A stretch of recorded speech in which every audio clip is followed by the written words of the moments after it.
sens pas bien aujourd'hui, je ne veux pas aller brûler les parfums. Je crois que je vais rester à la maison, ça ne marchait pas. Ça ne marchait pas, amen. Amen. Avec le Seigneur, ça ne marche pas. Parce que si tu ne te sens pas bien, tu peux me demander au Seigneur, il va te rendre bien. Amen. Donc avec le Seigneur, les excuses de ce genre ne marchent pas. Amen. Donc tu peux pas te lever un jour, tu dis ok, je ne vais pas venir aujourd'hui à l'église, je ne me sens pas bien. Amen. Vous avez dit amen tout à l'heure, dites aussi amen. Donc parce que tu sais qu'avec le Seigneur, tu as la guérison. Amen. Amen. On a dit pas tes meurtrissures, nous sommes guéris. Amen. Tu ne te sens pas bien, tu dois faire l'œuvre du Seigneur. Tu dis pas les meurtrissures du Seigneur, je suis guéri, tu te lèves et tu le fais. Amen.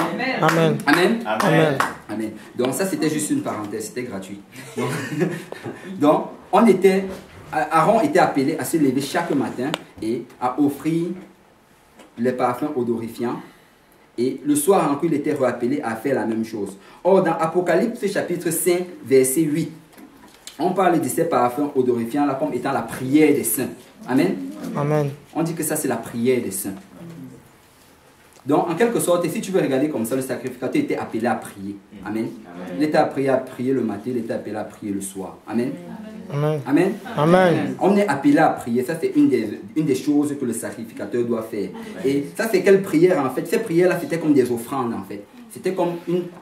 Il donnait cela à Dieu. On dit que c'était d'une agréable odeur à l'Éternel. Donc, quand tu pries ta prière, c'est comme une offrande à Dieu. Quand tu es en train de prier, oh Seigneur, merci pour tout ce que tu as fait. Parce qu'en fait, on ne peut rien donner à Dieu. Amen. La Bible dit que le ciel, c'est son trône et la terre, son marchepied. Donc, il possède toutes choses. La Bible dit qu'il est assis sur le cercle de la terre. Donc, il a déjà le dessus sur nous tous. Amen. Donc, il est déjà au-dessus de nous. Tu ne peux rien lui donner. Tout cela lui appartient. La seule chose, en fait, que tu peux lui donner, c'est du temps. De ton temps. Parce qu'il t'a donné ce temps-là. Maintenant, il te demande, est-ce que tu veux un peu m'en donner? Amen. Amen. C'est comme si ton père venait et te donnait, ok, prends cette barre de chocolat là. Est-ce que tu peux me donner un petit morceau de cette barre de chocolat? Et on voit souvent les enfants même refuser cela à leurs parents. Et c'est ça qu'on fait aujourd'hui, certains d'entre nous. Parce que le Seigneur t'appelle, ok, je t'ai donné tout ce temps-là, 24, est-ce que tu peux me donner une partie de ton temps? Et si tu ne donnes pas, tu es en train d'agir justement comme cet enfant-là dont je suis en train de parler. Donc ça prend justement de donner au Seigneur, donner notre temps à Dieu. Et c'est ça que représente justement ces parfums d'une agréable odeur à l'Éternel. Quand tu te mets à genoux et que tu es en train de louer le Seigneur le matin, quand tu es en train de le prier, il aime cela, il aime ce qu'il voit. Amen. Amen. Amen. Il aime ce qu'il voit. Et c'est important d'avoir justement une vie de prière dans laquelle tu remercies le Seigneur. Dans ta prière, il doit avoir l'adoration. Amen. Amen. Il doit avoir l'adoration dans la prière. Et c'est très important de le faire chaque matin et chaque soir. Et tu peux même encore en faire plus parce que tu ne vas jamais prier assez. Amen. Amen. Il n'y a pas de, ok, j'ai assez prié comme ça. Il n'y a pas de, comment on appelle encore ça? De maladie d'excès de prière. Parce qu'on dit souvent, il y a certaines choses, on dit en fait que tout dans ce monde-ci, si tu le prends en excès, tu risques d'être malade de cela. Mais la prière, ça ne marche pas avec ça. Amen. Pourquoi? Parce que c'est divin. Amen. Amen. Et si tu le prends en excès, tu ne seras pas malade. Tu vas te sentir encore mieux et encore mieux. Et on voit par exemple Daniel, l'un des hommes les plus puissants du Seigneur. Il priait matin, midi, soir. Il priait 3 fois par jour. Amen. 3 fois par jour. Donc il faut trouver toujours un moyen d'augmenter votre temps de prière. Parce que c'est un moment que vous vous connectez avec Dieu. C'est le moment que quand vous êtes devant lui, il peut vous laver de vos péchés. Amen. Il peut vous nettoyer. Et le frère Serge en avait déjà parlé. Et il avait donné une très belle illustration. Il avait dit par exemple que quand tu es sale, quand tu rentres à la maison et que tu es vraiment sale, est-ce que tu te dis, ah, est-ce que je vais même entrer dans la douche là pour me laver? Je ne sais pas. Peut-être je vais faire ça demain matin. Est-ce que tu te dis ça? Non. Non. Et c'est ça. Parce que souvent, quand il parlait de ça, il parlait justement d'habitude aux journées, par exemple, qui étaient difficiles. Et si, par exemple, cette journée-là, tu es tombé plusieurs fois et que tu te sens vraiment sale, tu n'as pas envie d'aller vers le Seigneur parce que tu sens la conviction qui va tomber sur toi et la condamnation du diable et tu as envie de repousser cela. Le frère Serge nous a expliqué justement qu'en ce moment-là, c'est le moment où tu es sale. Et c'est un moment où tu ne dois pas essayer de réfléchir que, oh, ceci, cela. Tu dois rentrer dans la douche. Tu rentres dans la douche de la prière. Et quand tu vas rentrer, quand tu vas sortir de cela, tu seras renouvelé. Amen. Amen. Ça prend de prier chaque matin, chaque soir. Et ça, ce sont des prières pour remercier à Dieu. Donc ça, c'est ça que représentait justement ce parfum d'une agréable odeur à l'Éternel. Et en même temps aussi, ça représentait les intercessions, mais on va en parler un peu plus tard. Donc la deuxième chose maintenant que le sacrificateur était appelé de faire, c'était de faire le sacrifice sur l'autel. Amen. Amen. Le sacrificateur est appelé à faire le sacrifice sur l'autel. Amen. Amen. Et quand la Bible justement nous décrit l'autel, On ne va pas lire cela parce que ça nous prendrait trop de temps. Mais quand ça décrit justement l'autel, ça nous donne les grandeurs de l'autel. Ça nous dit comment c'était, ça nous donne des grandeurs en cubits, comme ici. Bon, certaines personnes peuvent aller le transcrire en millimètres ou bien en mètres si vous voulez. Mais ça donne des grandeurs. Et il y a des gens qui ont étudié cela. Ils ont vu justement que cet autel-là était tellement grand que ça pouvait contenir à l'intérieur tous les ustensiles du temple. C'est-à-dire ça pouvait contenir dans cet autel-là la cuve des reins. Ça pouvait contenir dans cet autel-là l'autel des parfums. Ça pouvait contenir la table justement des pains de proposition. Ça pouvait contenir même l'arche de l'alliance. Donc c'était tellement gigantesque que ça pouvait tout contenir dans le truc. Et s'il y a certaines choses que j'ai citées que vous ne connaissez pas, je crois que la plupart doivent le connaître. Mais si vous ne le connaissez pas, on revient encore à ce que j'ai dit au départ. Étude biblique. Amen. Amen. Amen. Ça prend l'étude biblique. Donc, cet autel-là, justement, contenait justement absolument tout. C'était le plus gros ustensile de prière. Et l'autel, justement, quand Paul, plus tard, si quelqu'un peut aller dans 1 Corinthiens,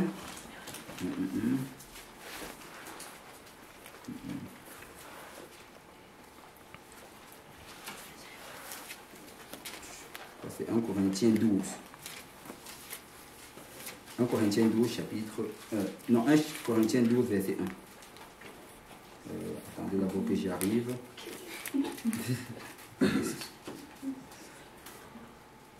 Non, c'est 2 Corinthiens 12. Si quelqu'un peut lire 2 Corinthiens 12, verset 1. Non. Excusez-moi.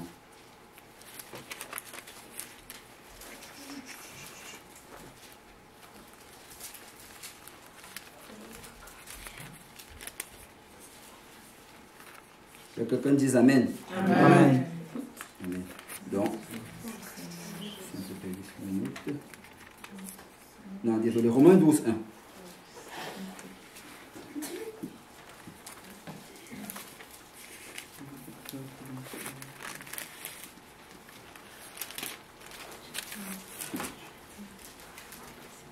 Je vous exhorte donc, frères, par les compassions de Dieu, à offrir vos corps comme un sacrifice vivant, saint, agréable à Dieu, ce qui sera de votre part un culte raisonnable. Amen. Amen. Donc je vous exhorte donc, frères, par les compassions de Dieu, à offrir vos corps comme un sacrifice vivant, saint, agréable à Dieu, ce qui sera de votre part un culte raisonnable. Donc qu'est-ce que c'est en train de nous dire ici? Ça nous demande tout simplement d'offrir nos corps à Dieu. Offrir nos corps comment? Comme un sacrifice. Donc, prendre nos corps et déposer nos corps sur l'autel, justement, l'autel sur lequel on faisait le sacrifice. Amen. Amen. Ça veut dire littéralement que tu te prends et tu te couches cela et tu t'offres comme un sacrifice à Dieu. Et qu'est-ce que ça veut dire en fait? Ça revient encore à la prière. Donc, un sacrificateur, en fait, comme on en avait parlé, il devait apporter, il devait prendre l'agneau ou bien le bélier et le sacrifier et le mettre justement sur cet autel-là où se trouvait le feu continuel de Dieu. Amen. Amen. Et ça va en fait nous dire que nous aujourd'hui, on doit s'offrir justement comme ces sacrifices-là. On doit mourir tous les jours sur ce sacrifice-là. Tu dois aller en prière devant le Seigneur. Et quand tu vas justement en prière, ça c'est la deuxième partie. La première partie, c'était un temps de communion avec le Seigneur. C'était un temps que tu passais avec Dieu dans lequel il te lavait. Deuxième partie, c'est que la prière justement, ça va t'aider à mourir devant le Seigneur. Amen. Amen. Quand tu vas te mettre à genoux et tu vas te mettre en position de soumission et que tu seras en train de prier le Seigneur, en ce moment-là, il va enlever l'orgueil dans ton cœur. En ce moment-là, il va enlever l'amertume. En ce moment, il va enlever la haine. En ce moment, il va enlever toutes ces mauvaises choses-là qui ont été implantées dans toi pendant toute la journée. Parce qu'on est rempli de toutes ces choses-là à cause de notre environnement. Quand tu sors et peut-être tu peux être rempli du Saint-Esprit et que tu conduis, quelqu'un vient te passer devant d'une manière inappropriée, ça m'est déjà beaucoup arrivé. Amen. Amen. Et ça, il y a des mots qui te viennent dans la tête et tu as envie d'accélérer pour retrouver cette personne-là. Mais gloire à Dieu, si tu as prié le matin, tu ne vas pas accélérer. Amen. Amen. Donc ça prend justement cela. Ça prend cela pour pouvoir enlever justement toutes ces mauvaises choses qui te sont rentrées. Les mauvaises paroles que tu reçois à ton travail. Les mauvais commentaires. Toutes ces mauvaises choses que tu vois. Les panneaux publicitaires que tu vois en bordure de route. Toutes ces choses-là, ça t'est enlevé quand tu vas te placer devant le Seigneur et que et qu'il t'enlève de tout cela. Et ça m'était déjà arrivé dans ma marche avec le Seigneur, quand j'avais commencé à servir le Seigneur. Et mes prières Bon, au départ, je priais. Quand je venais de commencer à servir le Seigneur, j'étais vraiment engagé dans la prière. Je priais d'une manière régulière et tout. À un certain moment, ça a commencé à ralentir. Bon, je me suis un peu retrouvé comme Marthe. J'ai commencé ici à courir à gauche et à droite pour essayer de faire des choses, et c'est cela. Il y avait des choses qui étaient reliées à l'œuvre du Seigneur, d'autres qui n'étaient pas reliées, mais j'essayais de tout mettre en même temps. Et quand j'ai rentré le soir, j'étais tellement fatigué que souvent, je dis ok, je vais prier peut-être, je vais commencer à prier, et après je vais finir demain matin. Je savais que dès que j'allais commencer, le sommeil allait me prendre. Et j'ai fait cela et mon temps de prière diminuait, ça diminuait. Et je me suis rendu compte très très rapidement que le moins je priais, le plus j'étais sujet aux choses de ce monde. Le moins je priais, le plus quand je sortais, j'étais sujet à ne pas pouvoir contrôler ma langue. Si quelqu'un me dit quelque chose, j'étais prêt à rire. Si on me disait A, j'étais prêt à dire B très rapidement. Amen. Amen. Le moins je priais, j'avais moins la force justement de résister à toutes les tentations que le monde nous propose d'ailleurs. Amen. Amen. J'ai compris en fait que plus tu pries, tu ne sais pas comment ces choses-là marchent, mais plus tu pries, tu vois comment le Seigneur est en train de te fortifier et comment il te donne la force de résister aux choses de ce monde. Amen. Ça prend la prière, ça prend juste d'expérimenter cela. Et la prière, ça fait partie des choses de Dieu qui sont indispensables de un. Et ça fait aussi partie des choses de Dieu dont tu ne peux pas vraiment comprendre comment ça fonctionne. Fais l'expérience. Si tu priais par exemple 15 minutes par jour, si tu priais 15 minutes par jour, mais essaie de prier 30 minutes par jour, essaie de voir s'il n'y aura pas de changement dans ta vie. Essaie de voir, et je te garantis qu'il y aura un changement dans ta vie. Parce que tu vas voir comment les choses vont changer. Tu vas voir dans tous les points de ta vie, ça va changer. Tu ne vas pas savoir comment ça va se produire, mais ça va arriver. Amen. Amen. Donc c'est ça. Il faut que tu ailles t'offrir comme un sacrifice vivant. Et on voit qu'Abraham, qu'est-ce qu'il avait fait? Ça a commencé depuis. Abraham avait déjà offert son fils comme un sacrifice vivant. Mais il était remplacé. Ça, c'était le type de Jésus-Christ. On voit le rabbin aussi en avait parlé avec Jacob. Qu'est-ce qu'il avait dit? Il avait dit justement que Jacob, quand il était allé sur l'endroit qu'on appelle Bethel, il dit que quand il s'est couché justement, que sur ces pierres-là, c'était les pierres pratiques, c'était les mêmes pierres que Abraham avait utilisées pour offrir son fils Isaac, et qu'il y avait encore peut-être même le sang, le sang du bélier qui avait été tué dessus. Et c'est en ce moment-là justement, quand il était en train de prier, quand il était en train de dormir, qu'il s'est rendu compte que la présence du Seigneur était là. Et si tu t'offres, c'est là que tu vas te rendre compte de la présence du Seigneur. Il faut que tu t'offres comme un sacrifice vivant. Il faut que tu te couches devant le Seigneur, que tu te mettes à genoux, que tu pries. Et c'est là que le Seigneur va plus rentrer dans ta vie. Et c'est là que tu vas changer. Amen. Amen. Et ça prend justement de prier. Ça prend de prier. Donc, la troisième chose dont on va parler, ce sera maintenant un sacrificateur sans autel. On a dit premièrement que l'autel, ça t'était utile pour pouvoir avoir une relation avec le Seigneur, pour être connecté à lui. Deuxième chose, c'était pour pouvoir être un sacrifice, pour que tu meurs en toi-même, pour que tu brûles. La troisième chose maintenant, c'est qu'est-ce que tu peux faire sans l'autel? En quelque sorte, si tu demandes qu'un sacrificateur, qu'est-ce qu'il peut faire sans l'autel? Je suis en train en même temps de répondre à la question que qu'est-ce qu'il peut faire avec l'autel? Dans quel sens? Je vais m'expliquer. Bon, premièrement, on ne va pas le lier non plus parce qu'on sait que le sacrificateur, il devait prendre le sang sur l'autel et il devait aussi prendre le feu sur l'autel pour rentrer dans le lieu saint et le lieu très saint. Amen. Amen. Et si vous ne le savez pas encore, on revient au point 1, étude biblique. Amen. Amen. Étude biblique. Ok, donc le sang et le feu. Qu'est-ce qu'il devait donc faire? C'était prendre le sang et aller dans le lieu très saint. Et avec ce sang, il devait jeter ça sur le propitiatoire. Et ce propitiatoire-là, justement, ça représentait l'endroit où le Seigneur allait descendre, où la présence du Seigneur devait descendre. Et ce sang-là, justement, ça allait couvrir les tables des lois qui étaient en bas. Et en quelque sorte, c'était pour nous dire par là que quand Dieu nous regarde, il ne regarde pas nos péchés, il ne regarde pas comment on a désobéi à la loi, mais il regarde plutôt le sang de l'agneau qui était versé entre nous et nos péchés. Amen. Amen. Amen. Donc, et c'est ça. Donc ce sang-là, en fait, ça représente la miséricorde. C'est un sang de miséricorde. Le sang de l'agneau de Dieu qui est immolé pour les péchés du monde. Amen. Amen. Et le feu maintenant, le feu, on sait tous c'est quoi le feu. Amen. Le feu, ça chauffe. Le feu, ça chauffe. Amen. Amen. Et quand tu commences à servir le Seigneur, si tu appliques justement ce que le sacrificateur faisait, c'est-à-dire si tu as ton autel, si tu as ton temps de prière, si tu as ton temps que tu consacres au Seigneur, non seulement tu auras le sang de la miséricorde, mais aussi tu auras le feu de Dieu dans ta vie. Amen. Amen. Tu auras le sang de la miséricorde, mais tu auras aussi le feu de Dieu dans ta vie. Et pour le sang de la miséricorde, tu as besoin de la miséricorde chaque jour. Qui n'a pas péché aujourd'hui? Personne ne lève la main. Qui a péché aujourd'hui? Je voulais voir si vous étiez attentif. Amen. Donc, nous tous on a péché, parce que la Bible dit que tous ont péché et sont privés de la gloire de Dieu. Donc, ceux qui n'ont pas levé la main, ils doivent se repenttre. Amen. Donc, on a tous péché et on a besoin de la miséricorde de Dieu tous les jours. Et c'est justement cela. Tu as besoin du sang de Dieu tous les jours. Il faut justement que tu ailles encore à l'autel pour prendre ce sang-là. Il faut que tu ailles à l'autel chaque jour pour demander pardon à tes péchés. C'est pour ça que je crois en fait, aujourd'hui quand je conduisais, le Seigneur m'a mis ça à cœur en fait, parce que j'étais en train de conduire et je pensais à quand les Thessaloniciens nous demandent de prier sans cesse. Ça dit prie sans cesse. Et on sait que ça ne veut pas dire par là que quand on doit venir rester ici là à l'église et se mettre à genoux et rester ici là sans cesse et prier. Et demander aux gens du monde de nous apporter la nourriture à manger. Puisque vous ne priez pas, nous on va prier et apporter-nous à manger. Non, ce n'est pas ça que ça veut dire. Ça veut dire en fait que tu dois être, non seulement, tu dois avoir un programme de prière, mais en même temps aussi tu dois être continuellement en intercession et en prière. Amen. Partout où tu vas. Tu peux prier même en marchant. Tu peux dire Seigneur, pardonne-moi. Et c'est ça, le Seigneur en fait est en train de me faire voir à travers cela que ce sang-là justement, ça doit être appliqué à tout moment. Pendant que tu es en train de conduire, Seigneur, pardonne-moi pour mes péchés. Avant de manger, quand tu fais même ta prière pour bénir le repas, demande d'abord le pardon pour tes péchés. Amen. Amen. Donc demandez le pardon de vos péchés à tout moment parce qu'on pêche. On pêche. Souvent, il y a des péchés volontaires, des péchés involontaires. Mais même les péchés involontaires, ce sont des péchés devant Dieu. Amen. Donc tu dois prier et demander pardon pour toutes choses. Et c'est ça vraiment, c'est ça cette grâce-là justement qui nous a donné de pouvoir demander pardon pour toutes ces choses-là. Donc, tu dois demander non seulement pardon pour tes péchés à toi-même, mais aussi pour les péchés des autres. Amen.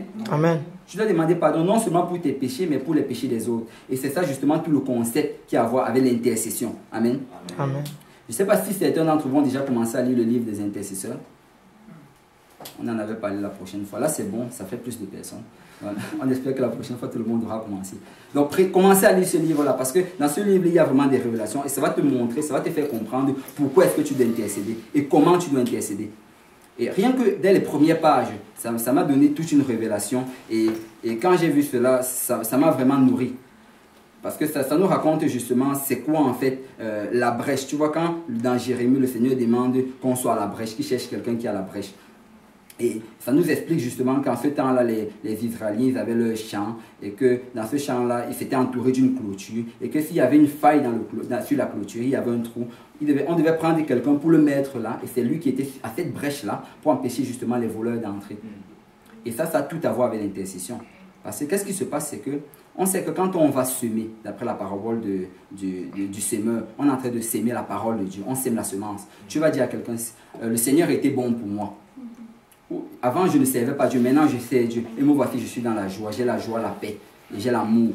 Quand tu es en train de prêcher, quand tu es en train de faire ton témoignage, tu es en train de semer quelque chose. Amen. Mais après avoir semé, on voit toujours dans la parabole du semeur que l'oiseau qui représente le diable vient enlever cette parole-là. Amen. S'il y a quelqu'un à la brèche, l'oiseau ne viendra pas enlever cela. Amen. Alors c'est ça en fait que ça représente là. Il faut que tu sois à la brèche, même si tu es évangélisé, même si tu as témoigné. Il faut que tu pries pour les personnes pour lesquelles tu as témoigné, évangélisé. Parce que si tu ne pries pas pour ces personnes-là, le diable pourrait venir enlever ce que tu as mis. Amen. Donc ça prend d'être à la brèche, ça prend de prier. Si tu évangélises, si tu prêches, tu pries pour ces personnes-là. Tu pries chaque jour, tu te fais une liste de prières. Tu dis, ok, aujourd'hui je vais prier, j'ai parlé à telle personne, je vais prier pour telle personne. J'ai vu tel frère parler à telle personne, je vais prier pour telle personne. Et quand tu mets ces noms de personnes-là, et tu pries, et le Seigneur justement va empêcher le diable d'enlever ces paroles-là dans leur cœur. Amen. Donc ça prend d'être à la brèche. Donc lisez ce livre-là, amen, c'est dans le livre. Amen. Amen. Amen. Donc lisez le livre. Donc, c'est ça. Donc on voit qu'on a besoin justement du sang pour nos péchés nous-mêmes et pour le péché des autres. On a besoin de prier pour cela et de prier sans cesse pour cela. Seigneur, aide-les, délivre-les de cela. Et la Bible dit, parce que la Bible dit que la volonté de Dieu, c'est que nul ne périsse, mais que tous parviennent à la repentance. Amen. Donc c'est la volonté de Dieu. Amen.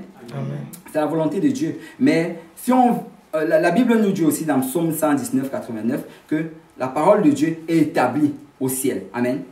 C'est déjà établi. C'est-à-dire, si le Seigneur dit quelque chose, c'est établi. Si le Seigneur dit par exemple que par ton témoignage, tu vas sauver des gens, c'est déjà établi. Amen. Amen. Si le Seigneur dit que par la parole de la prédication, les gens vont obéir à Christ, c'est établi. Amen. Donc il manque en fait quelque chose au milieu de tout cela. Et ce qui manque, c'est la prière. Ce qui manque, c'est la prière. Si on priait, si on se connectait à Dieu, ce que ces choses-là, ça n'allait pas arriver comme ça. Parce que le Seigneur a décidé que ça allait être comme ça. Il a décidé que vous allez évangéliser, mais vous allez devoir aussi prier. Amen. Amen. Parce que c'est établi que si tu fais ces choses-là, ça va arriver. Mais il faut que tu pries pour que ça arrive. Amen. Bien sûr qu'on sait que la parole de Dieu dit qu'on ne sera pas tous sauvés. Vous allez prier pour certaines personnes, ils ne seront pas sauvées. Malgré cela, ça prend que vous priez parce que vous ne savez pas qui sera sauvé et qui ne le sera pas. Amen. Donc vous priez pour tout le monde, pour toutes ces personnes que vous avez évangélisées, toutes ces personnes qui viennent à l'église, toutes ces personnes à vos travail, à vos écoles. Et le Seigneur, justement, va agir et va les protéger dans sa vérité. Amen. Et on voit par exemple avec Élie, si vous vous rappelez de ce qui s'est passé, quand il a envoyé Achaz, que rentre et la pluie va tomber. Oui, je rentre un peu en arrière. Élie, justement, le prophète Élie, il avait dit à Achaz qu'il n'allait pas pleuvoir pendant 3 ans et demi. Et il n'a pas plu. Et après, plus tard, après avoir tué plus de 800 prophètes, il a dit à Achaz que maintenant il va pleuvoir. Rentre parce qu'il y a une pluie abondante qui s'en vient.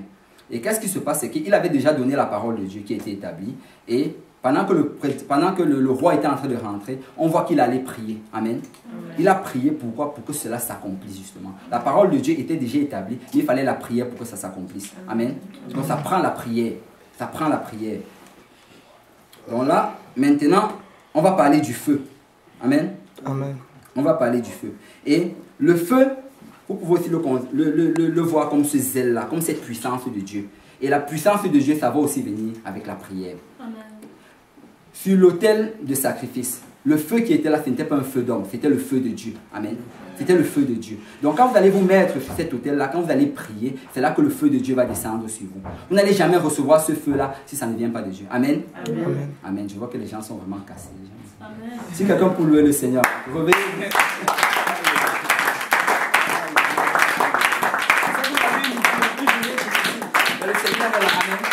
Alors faites ce que je vous ai dit au départ. Seigneur, donne-moi la force.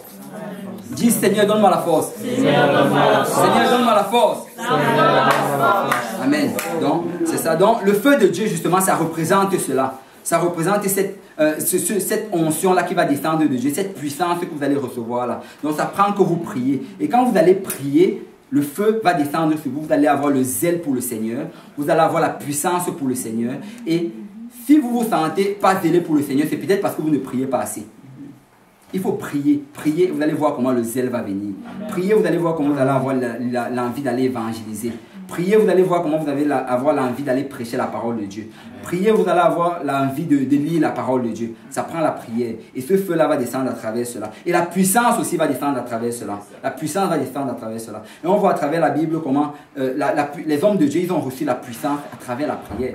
Pour que le feu descende du ciel avec Élie encore une fois. Qu'est-ce qu'il avait fait? Il avait prié. Et une petite prière, il avait juste demandé au Seigneur. Et le Seigneur a envoyé le feu du ciel. Amen. Donc ce n'est pas la prière qu'on va recevoir cela. Amen. N'essaye pas par ton propre feu. N'essaye pas de te forcer. Ne te dis pas que sans la prière, tu vas quand même réussir à être zélé pour le Seigneur. Parce qu'avec cela, ça ne va pas marcher. Si ça marche, même le Seigneur va même te stopper. Amen. Il va te stopper. Parce que là, tu voudrais prendre la gloire pour toi-même. Rappelez-vous des fils d'Élie. Qu'est-ce qu'ils ont fait? Ils ont voulu apporter un feu étranger. Qu'est-ce qu'il s'est fait? Le Seigneur les a stoppés. Amen. Il les a stoppés avec le feu. Donc ça prend la prière. C'est avec la prière que vous allez recevoir l'onction justement pour faire l'œuvre du Seigneur. Amen. Amen. Et quand tu vas justement faire cela, tu vas pouvoir avoir l'habilité de travailler pour le Seigneur. Tu vas avoir la force, tu vas avoir la puissance, tu vas avoir tout ce dont tu as besoin pour œuvrer pour Dieu. Et si on finit justement toujours avec Élie, qu'est-ce qui s'est passé quand le feu est descendu du ciel? Qu'est-ce qu'on dit? Dans les versets précédents, Élie avait versé de l'eau sur l'offrande. Amen. Il avait versé beaucoup d'eau sur l'offrande. Et malgré l'eau qu'il y avait sur l'offrande, le feu de Dieu a consumé cela. Donc ça veut dire que même si tu te sens pas capable, tu sens que tu n'as pas le talent pour faire une certaine chose pour le Seigneur, par la prière, le Seigneur va te donner le feu pour que tu le fasses. Amen. Il va te donner le feu. Même s'il y a de l'eau sur toi, tu vas brûler à cause du feu de Dieu. Amen. Donc ça prend la prière. Tout cela, c'est juste la prière. Amen. Dis à ton frère, tout cela, c'est juste la prière. Tout cela, c'est juste la prière. Amen. Tout cela, c'est juste la prière. Donc mes frères et sœurs, je veux vraiment vous encourager à faire de la prière le centre de votre vie. Amen. Faites de la prière le centre de votre vie. Il faut que la prière passe avant toute chose. Il faut que la prière passe avant toute chose. Ne te lève pas, tu dis que tu veux évangéliser alors que tu n'as pas prié. Amen. Ne te lève pas, tu dis que tu veux évangéliser alors que tu n'as pas prié. Tu vas aller parler de quoi? Tu vas aller parler de quoi? Ça prend la prière. Ne te lève pas, tu dis que tu vas aller prêcher si tu n'as pas prié. Amen. Tu vas parler de quoi exactement? Ça prend la prière. Tout se fait par la prière. Amen. Le Seigneur a décidé que ça allait être comme ça. Amen. Amen. Et si on regarde encore au tabernacle, on voit que le premier instrument que tu regardais depuis la porte du tabernacle, c'était d'abord l'autel des sacrifices. C'était l'autel des sacrifices. Tu ne pouvais pas voir autre chose si tu n'avais pas vu l'autel des sacrifices. C'était la première des choses à voir. Tu vas d'abord prier avant que toutes les choses vont venir par la suite. Amen. Amen. Il faut prier. Dis à ton frère, il faut prier. Il faut prier. Amen. Donc maintenant, si on pouvait s'élever pour le Seigneur et prier. Amen.